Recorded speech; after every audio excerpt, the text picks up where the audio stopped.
If you have an interest in parallel timelines, parallel universes, I would highly recommend this book, The Midnight Library.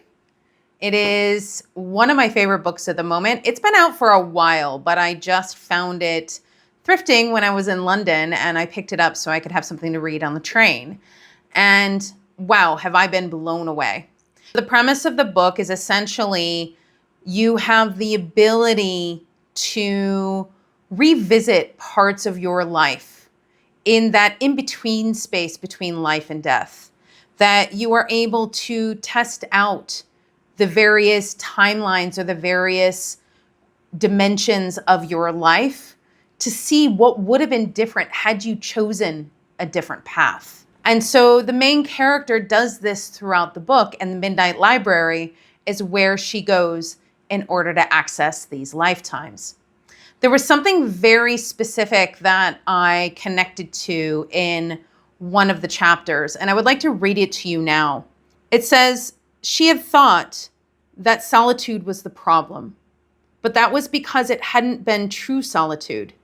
The lonely mind in the busy city yearns for connection because it thinks human-to-human connection is the point of everything. But amid pure nature, or the tonic of wildness, as Thoreau called it, solitude took on a different character. It became in itself a kind of connection, a connection between herself and the world, and between her and herself." It's a really beautiful passage because it speaks of the connection to nature.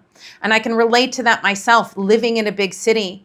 I find myself being very lonely sometimes, even though I have friends, even though I have things I can do. It's just a loneliness that can't be fixed without going within. And when I'm connected in nature, it is so much easier to connect to myself.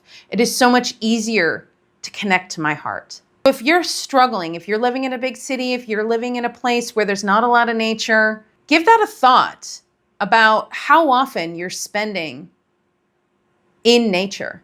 And maybe you need to spend a little bit more time. But this is a really, really amazing, amazing book. I highly, highly recommend it. And stay tuned. I'll give you a couple of other book recommendations of my go-tos, spiritual books, as well as fiction books like this one.